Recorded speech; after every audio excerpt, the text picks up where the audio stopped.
When you think about heaven, I want to remind you of the fact that it has been and is and always will be the most exciting place in the universe. I know that sometimes people get to thinking about heaven and they can't deal with the reality of it, and they buy into the traditions that maybe they've heard about, and they have this kind of uninspired expectation that maybe heaven is going to be boring. And I need to tell you this morning that heaven will absolutely be 180 degrees opposite of boring. It is and always will be the most exciting place in the universe. Think about the character of our God, his unlimited resource, his unparalleled power, his unfathomable creativity. When the Bible describes God, you'll never find words like dead or dry or dull or lifeless or lethargic or lackluster or blasé. You'll never find words like that. When you read the Bible, the actual words or the words that are inferred are things like riveting, inspiring, electric, mind-blowingly awesome, a whole nother level. See, God is awesome. And when you read about the people who interacted with God, man, they lived adventuresome, kind of adrenaline-laced lives. David and Goliath and Shadrach, Meshach, and Abednego in the fiery furnace, and Daniel in the lion's den, and Elijah who, confronted 850 prophets and then, was taken into heaven in a flaming chariot. And then you think about the Apostle Paul, who was preaching the gospel. He was thrown in prison, and God sends an earthquake to set him free. And the early followers of Christ, they walked on the water. They fed 5,000 people. They saw Jesus calm the storms. Listen, anything but boring. And so our anticipation of heaven should be heightened. We should live with this expectation of a thrill, of an adventure, of a joy that is infinitely greater than anything that we've experienced here on earth. But as we go through this lesson today, I know I'm not going to answer any questions, every question, but I did take a survey, an informal survey, and these are 10 of the most popular questions that people have about heaven. So I'm going to kind of go through them one by one, and my hope is that you'll get some clarity and a greater expectation of the joy of what awaits all of us. And you know what? I think it'll also bring you some peace about the loved ones that have passed on, and also give you a sense of well-being about even your own eternal destiny. Okay, so let's go through this. We're going to talk about the 10 most popular questions. The first one is this: do people in heaven know about what's going on here on earth? How many of you have ever had that question? Come on, let me just see you. In the back of your mind, do people in heaven know what is taking place here on earth? When Laura and I were doing our research about heaven after our son was relocated there, this is one of the things that we found out kind of early in our research, that yes, indeed, people do know what goes on here on earth from heaven. That is a very true statement. And then what kind of concerned us was, how much do they know? Think about it. Does Caleb know everything? Laura and I are married, and there are some things that we do that we wouldn't want Caleb to be aware of, to be viewing. So how much do they know? Well, I don't think they know like we would think, the Truman Show. Do you ever see that movie, The Truman Show, where they had cameras, in every aspect of Truman's life, and so every single detail of every single action and every single moment was recorded for billions of people to see? I don't think it's quite like that. But I do believe that God peels back the veil between heaven and earth and gives people in heaven an opportunity to experience along with us the significant events of our life, especially our spiritual progress and those moments that will give insight into the journey that we're on in our lives. But there's no doubt that they know. Let me give you a couple of scriptures to kind of highlight that. In Revelation chapter 6 and verse 9, there's a scripture verse that is dealing with some guys that had been martyred on earth and they're now in heaven. And we can really learn some things from this simple passage of scripture. Revelation chapter 6 and verse 9. He broke open the fifth seal and he said, I saw souls under the altar. They were the souls of people who were killed because of God's word and their faithful witness. And they called out in a loud voice, how long, Lord and King, holy and true, they asked, how long will you wait to judge those who live on the earth? So here are some martyrs, and they are crying out to God, how long until certain events on earth happen? Now, one of the things that we can infer, in fact, there's a couple of things that we can learn about heaven from this verse. The first thing that comes to my mind is that when we die, immediately we're going to go to heaven. When you read this particular verse, you see that these guys were communicative. They were emotional, even passionate, just like people are here on earth. They had voices. They had questions. That's kind of an important thing to realize. Here were folks that were in heaven and they still had questions about what was going on. What does that mean? That when you get to heaven, you're not going to know everything. You're going to know a lot more than you know now, but you're not going to know everything about everyone and every person. You're still going to be learning and growing. And I find that to be a really exciting prospect, that in eternity, we're always going to be growing and always learning. And notice what it says in this verse. They had a conversation with God. What do we call a conversation with God? Prayer. They were praying to God. They were crying out to the Lord. I don't know how we've messed it up in our own thinking in terms of the way we see things in eternity, but there are whole denominations and churches that talk about how we need to pray for people who have already died. When the overwhelming biblical evidence is that the people who have died and gone on to heaven, they are actually praying for us, interceding for us, crying out to God for us. But here's the main point that I wanted to draw your attention to from this particular verse. They were aware of what was happening on earth.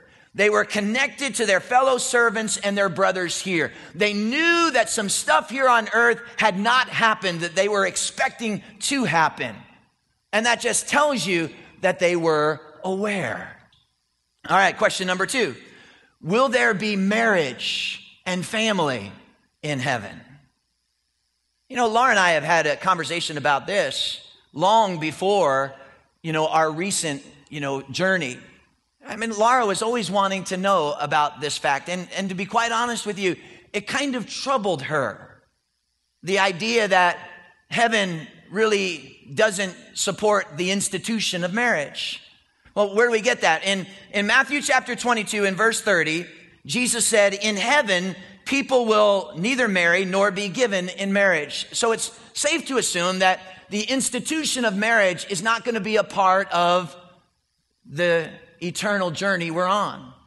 Well, it kind of makes sense when you think about it, because if somebody, was a widow here on earth, married, and then their husband died, and then they got remarried, then when you get to heaven, what would that be like? Having 2 husbands. What do? I'll be, part of the week in the mansion over here and part of the week over there. So I understand it gets a little bit complicated. And maybe some of you here this morning hearing the fact that marriage is not going to be a part of our eternal destiny, you're quite relieved. You're thinking, wow, that's awesome. So all I got to do is, make it through this life and then I'll be free. I understand. Some extra cheering going on over here. I didn't want there to be a show of hands because I knew that would make some counseling, necessary. But what about those of us who really have an awesome marriage? And the very thought that marriage won't survive in the next life is awkward at best and maybe even a little painful when we think about it, and it diminishes the expectation that we have about heaven. Well, this is what I want to remind you. Every single time that God replaces something from what is, he always replaces it with something better. Always. So if in the Old Testament we had something, God was replacing that. He replaced it with something better, the New Testament. What we had was the law, and then God replaced it with something better called grace. Even this whole series about earth and the new earth and heaven to come. We have this earth, but he's going to replace it with a new heaven and a new earth, and it'll be much better. And if God is going to replace the institution of marriage, I can guarantee you he's going to replace it with something better. Question number 3. Will there be sex in heaven? Who asked that question? Will there be sex in heaven? I already know that Danielle, my daughter, is going to talk to me after the service and say, never use that word in the sanctuary in my presence again. But will there be sex in heaven? Well, you know, if there's not going to be marriage in heaven and sex was created in the context of marriage, then it might be safe to assume that there is not going to be sex in heaven. And I know all of the men are saying, well, then forget it. Hear me out, okay? Just hear me out. Remember that heaven on its worst day is 1 billion times better than earth on its best day. Just think about this for a moment. Maybe perhaps that God is going to replace something here with something even better. John Garland talked about some of the aspects of why God created sex in the first place and how it might even be exceeded in our experience in heaven. Because honestly, you know, sometimes this whole idea of sex, we get it messed up. This is not the enemy's idea. This is God's idea. He created it. It's holy. It's sacred. It's good. It's got many, many benefits to it. But the reality is that maybe in heaven it will be replaced because what sex was created for here won't be able to match the beauty of what we'll experience in heaven. For instance, part of the dimension of sex here on earth is about intimacy, but maybe our intimacy in heaven will be so amazing we won't miss that aspect of it.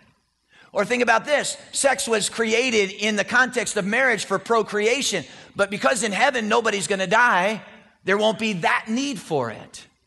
We would say, yes, that sex was also created in part for pleasure and for enjoyment, but maybe there will be pleasures and enjoyment in heaven that far exceed anything we ever imagined, that we won't miss this dimension of our lives. Okay, question number 4. This is a question that people have that really troubles some. And it is, how do I know if my loved one made it? I know that's a question that even throughout this series, we've had emailed and text and put on Facebook and all of that. This is one question that a lot of people have an interest in. Well, if you've been attending this church for any length of time, you will know beyond a shadow of a doubt that our journey to heaven is not based on the beauty of our performance. It's based on the beauty of his performance. The most popular verse in the Bible, the one that if you don't know anyone, you know this one. John 3:16 says, "For God so loved the world that he gave his only begotten Son, that whoever believes on him would not perish but have everlasting life." So many times we wonder what's really the bar in terms of heaven.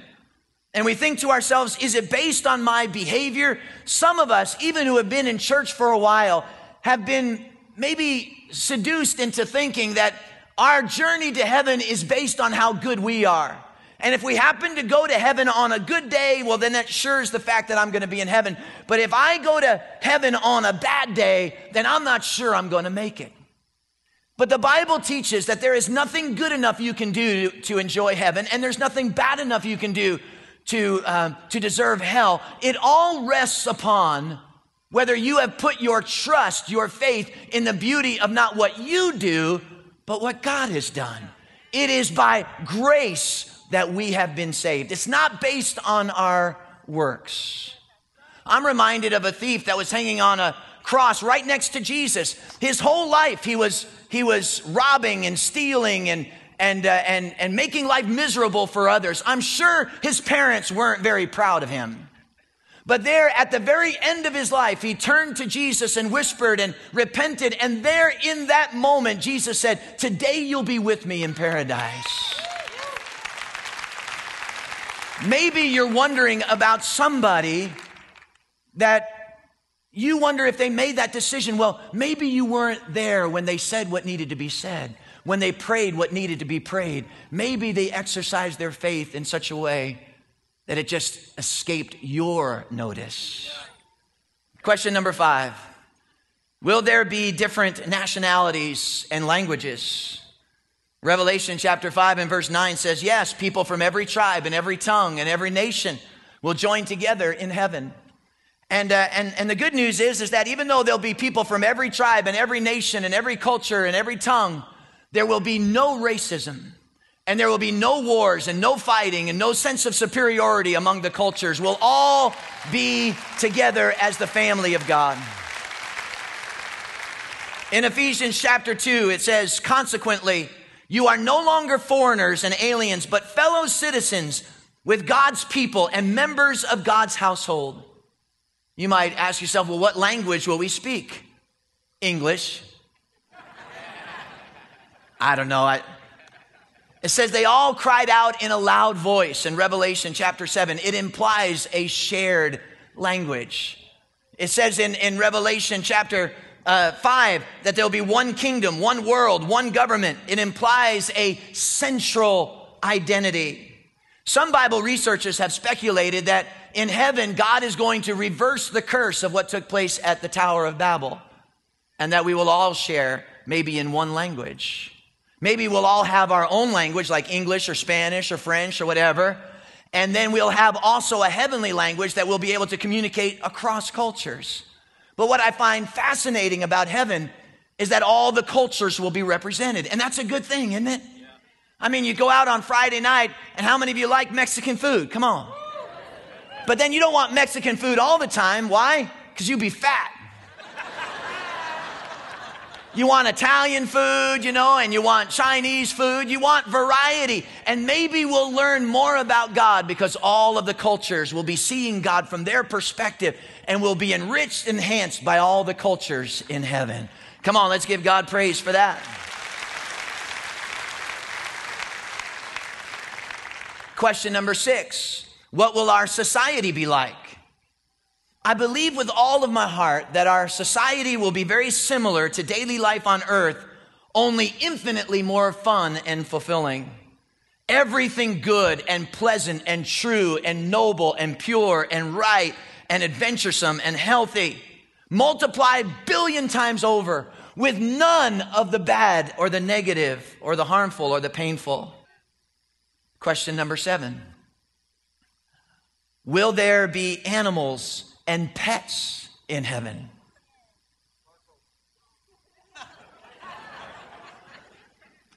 If God put animals in the Garden of Eden before the fall, then why is it difficult to imagine that God would also put animals in heaven? Animals were under the benevolent care of mankind in the Garden of Eden, and I have every reason, and so do you, to believe that heaven will be filled with animals as well.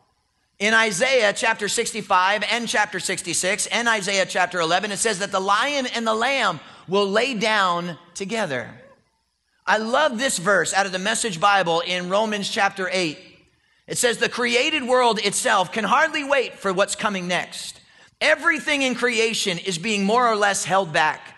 God reins it in until both creation and all the creatures are ready and can be released at the same moment into the glorious times ahead. Meanwhile, the joyful anticipation deepens. All of creation and all of the creatures waiting to be released into the glorious future.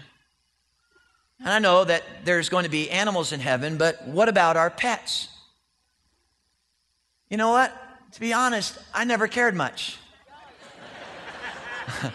I never had a pet that I really cared enough to even consider whether they'd be in heaven with me until I got Mellow, our beautiful golden retriever that we got a year ago. Now, this dog is awesome. It comes when you call her name. She runs right by you when you're riding your bike or jogging in the neighborhood. She pees and poos outside. This dog is awesome. And so I really do care now. I want to know, is Mellow going to make it? Now, I'm not trying to get theological here and try to figure out whether the blood that Jesus shed on the cross applies to our animals. Okay, so don't write me emails.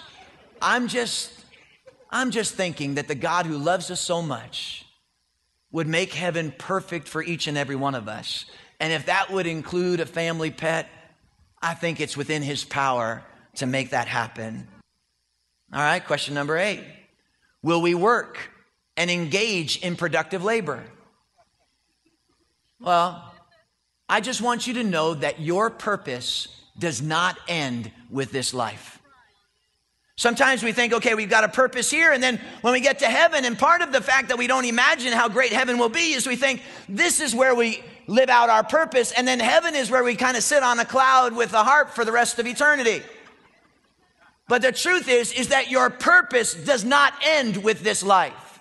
In fact, the purpose that you live with in this life is going to be a very small part of the whole journey. Think about it. This life is just a vapor. It's just a breath. We're here today and gone tomorrow. If this is the only time that we had a purpose, that would be pretty boring. But you will never reach your full potential in this life. That's something that will happen in the life to come. And you will never finish your purpose here. There's always a greater purpose in the world to come. When you read in Revelation chapter 7 and verse 15, it says that we are going to serve God in heaven. Well, what does that mean? That means that we're going to take on responsibility, that we're going to expend energy. We're going to do things. In Revelation chapter 20 and verse 6, it says that we're going to reign with Christ. That means that we're going to exercise leadership and take on areas of responsibility and authority and make important decisions to help govern the expanse of God's kingdom. Now, these things were very, very important to Laura and I when Caleb was relocated to heaven, because Caleb was an awesome leader. And one of the sinking, sad, almost overwhelming emotions that Laura and I had was that Caleb's purpose wouldn't be fulfilled, that somehow his life was cut short. But the more we read about heaven and the more we realized what eternity was all about, the more we came to the understanding that Caleb's purpose has not been cut short, that he is fulfilling his God-ordained purpose just in another place, and he'll do that for all of eternity. Question number 9, will we laugh? Oh, yes, we will. Who do you think created humor in the first place? It wasn't man. It wasn't angels. It wasn't Satan for sure. It was God. If God didn't have a sense of humor, we wouldn't have one either. I think that the greatest sense of joy that we're going to have in heaven is God laughing along with us and inspiring us and humoring us with his wit. He'll be the greatest source of joy and laughter you've ever experienced.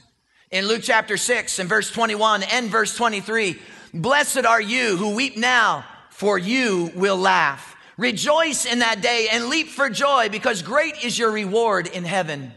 If we can laugh in this fallen world where there's lots of darkness and sometimes despair, then how much more so will we laugh and enjoy heaven where all of that has been washed away.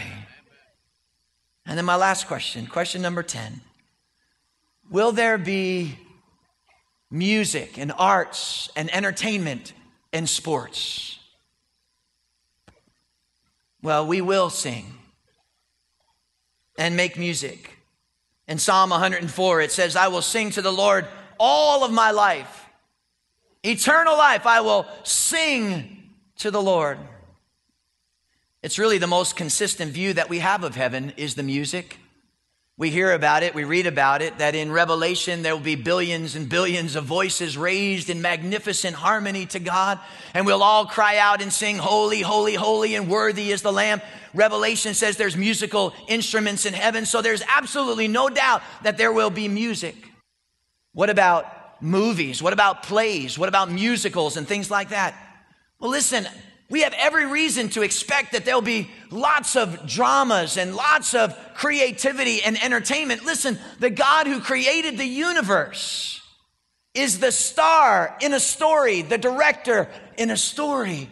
Of course, there's going to be arts in heaven. There'll be painters and sculptors and dancers and actors and singers. And we'll be entertained in ways that stir us to the very core. Heaven's going to be great. It is and always will be the most exciting place in the universe. Imagine everything good about what this life has to offer, multiplied by billions, with none of the bad. In heaven, death will be decisively defeated. Guilt will be gloriously gone. Fear will be forever diminished. Joy will replace sorrow. Pain will turn into pleasure. Mourning to dancing. Misery to celebration. Heaven has been, is today, and always will be the most exciting place in the universe.